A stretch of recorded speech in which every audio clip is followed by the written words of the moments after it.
3D Machines here. I just got out in my garage, it's a little cold today, but I plan on working on the carburetor and checking the pistons out. Well, we got some good news and we got some bad news. The good news is we have spark on one cylinder. The bad news is we have no spark on the other cylinder. Ian's grandfather and Ian said, oh, the engine ran before, you know. Well, yeah, I said it before, I'll say it again, everything used to run. So, it looks like the mice chewed on some wires. I can see them right here. That wire and this wire. So this one's got spark. So luckily, to get to that one, you got to go through this one. So I mean, it should just be a simple fix. Just take this coil or magneto off, whatever you want to call it, and repair that wire and check that thing again. And bam, just like that, we got spark. So both my cylinders have spark now, so that's awesome. The spark plugs that are in here are roached. They're shot. They're blacker than hell. So they're gonna be replaced. Try to get the best ones I can. And while I was messing with the wires up there, I followed the one wire and it came down to this. What this is a solenoid on the bottom of the carburetor. And what that does is when you turn your lawnmower on, this little plastic needle on the frickin' jet here goes down, and that lets gas go into the carburetor. But as you can see, it's shot. So hopefully I can take that out or something, because if I can't, then we're kind of dead in the water. So I'm probably gonna get down to the carburetor and hopefully figure something out. What the hell? Holy shit! How do they even fit this thing in there? I told you she was a diesel, boys! Look at this big hunk of junk that I just took out of that thing. And there's the broken solenoid there. As you can see, you know, it's up and then pushes down, and that lets the fuel in.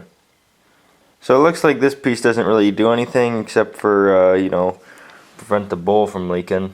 So it doesn't have a jet or anything on it, so that's pretty cool. So, it shouldn't be too much of a problem.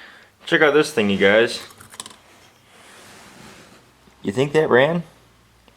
You think that ran right before it was thrown in the junk pile? I bet you it didn't.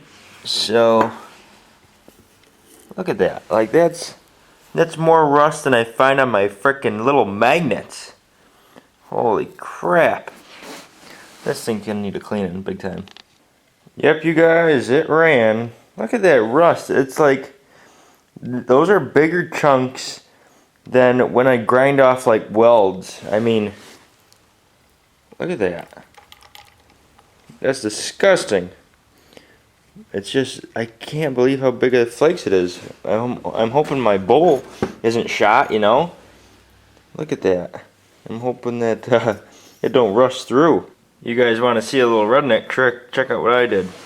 This hose here that connects from the air filter to the engine to give the air filter a little bit of, you know, moisture so it doesn't clog up and stuff.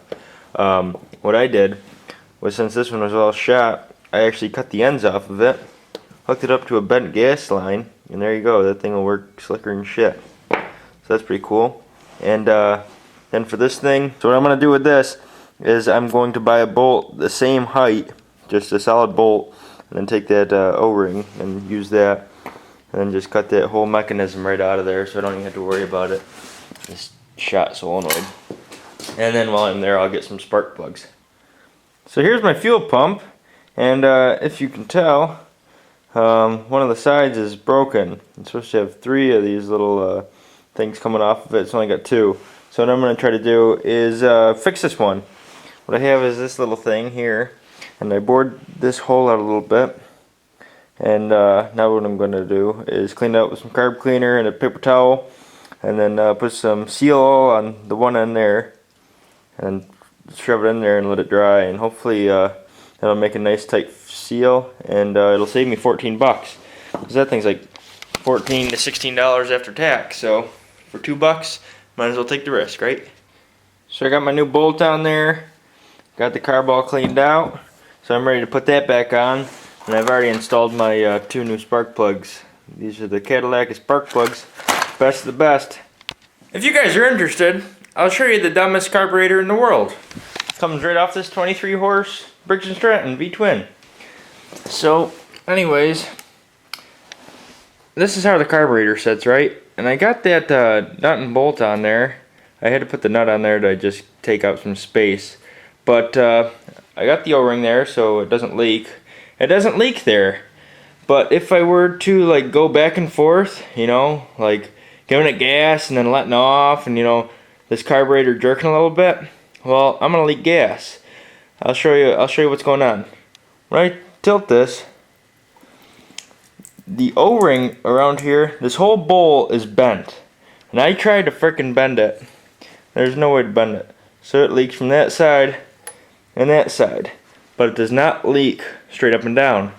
So basically, when I'm racing and I'm idling, I won't leak gas. When I'm moving slowly, I won't leak gas. But when I'm going on the jumps and you know, going on and off, whoom, and then letting off, chances are gas is gonna drip out. So this thing might start on fire. Like, I don't know. I can't fix it. I've tried to bend the bowl numerous times. It doesn't want to bend correctly. And I'm sure a bowl's like 50 bucks. So I'm stuck in the water unless anybody has a bowl that they want to donate to 3D Machines. So the damn thing might start on fire, but it's built for tough.